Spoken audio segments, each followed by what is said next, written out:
Thank you so much. I want to take a moment to acknowledge my colleagues who are here, Representative Pat Gardner, Representative Margaret Kaiser, who are clearly skipping votes. And I want to thank the Atlanta Press Club for inviting me. And I'm about to get myself in trouble by saying hello to all the people I recognize, so I'm not going to do that. And just know that I'm talking about you. So what I want to do is briefly talk about what I do as minority leader, why I do it, and then tell you what we've done to you this year. And then I'm going to stop and let you ask questions. As Susanna was kind enough to point out, I came to this job as a fairly unique person. I'm the first African American to lead in the House of Representatives. I'm the first woman to lead in either party. And I'm the first new leader in the House post-apocalypse, or as we like to refer to it, the loss of the Democratic majority. And in that role, I had to divine a way to work with my colleagues to be the leader in a very different situation. We talked about it a little bit this morning in our caucus meeting, but heretofore, the role of the minority was generally to be oppositional to anything the other side said. And that tends to be the approach that is taken by leadership. But when you come to a role in being both the first African American and the first woman, there are different dynamics that come to play. And as I've said to some of my colleagues, I've been a minority for a very long time, and I'm really good at it. And there's a way that you behave when you're a minority in a minority position that you cannot be when you're a majority in a minority position. Being angry can sometimes be characterized by sitcoms as the angry black woman. There are things that you can say or not say that can be characterized based on your gender or your race, or the fact that you don't have a Southern accent and can't soften it by saying, yes, honey, or sweetheart, or dear. And so the real goal is to figure out how to be oppositional, but also work within the structure that you have. Because fundamentally, what we do as state legislators is change the lives of Georgians every day.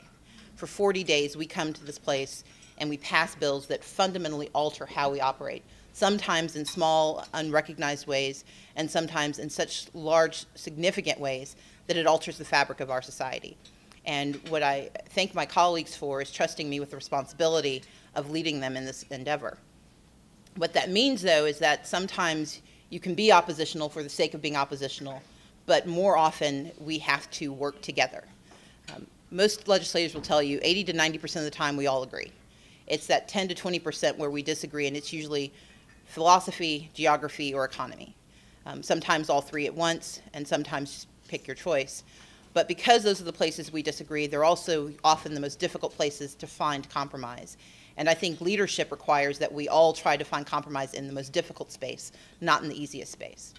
And so the mantra that I use, and again, my colleagues have heard me say this before, is that we should first and foremost compromise and collaborate where we can.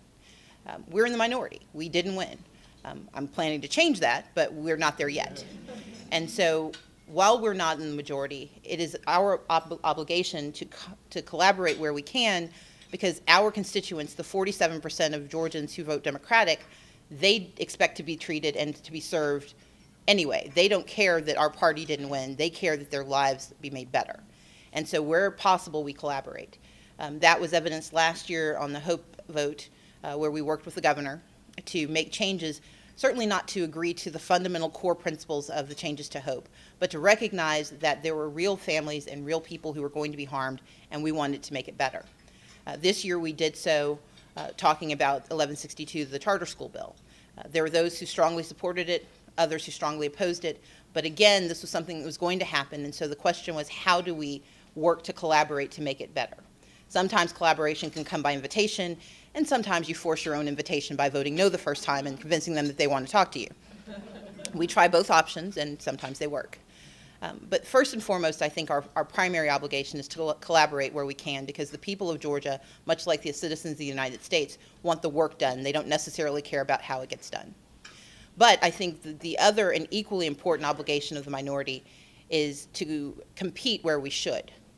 We collaborate where we can, but we compete where we should, because we believe, as a member of the opposition party, that there are fundamental philosophical issues where we disagree. I believe that the leadership and the members of the Republican Party want to do what's right for Georgia. I just think they're wrong about how they do it. And it is my obligation when I think that they're making bad choices to not only say why I think the choices are wrong, but to offer alternatives. It is not leadership, it is not sufficient to simply say no. You have to offer a competing vision. And I believe in my role as leader, the way to lead us back to the majority is to show where we're going. As any business person can tell you, you don't win a new customer to a product simply by saying why the other product is bad. You've got to explain why yours is better, because humans by and large are lazy and we're not going to change our minds unless you give us a really good reason and a great sale.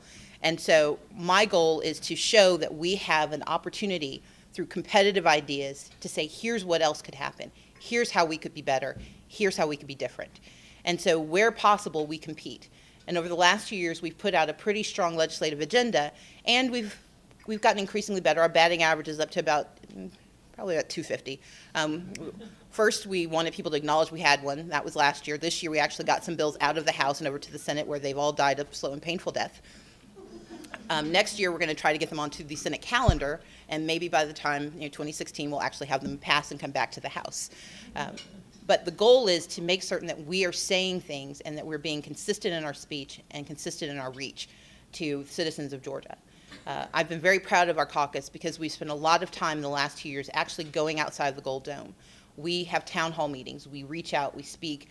We have summer series where we invite neighborhood and community groups to come and address issues that matter. And so first and foremost, we collaborate. But secondly, we compete. But third, and I think most fundamental, and the place where this body is so helpful, is holding ourselves accountable. Fundamentally, the role of the minority is to hold up to the sunshine the actions of the General Assembly. It is our job to make certain that everyone knows what we're doing for them and to them. And so what I try to do is to make certain that we are considered a valuable and credible source of information. It is not sufficient to simply be angry and to use vitriol to make your point. Our points have to be made with credibility, with empirical information, and we have to be consistent in how we talk about it.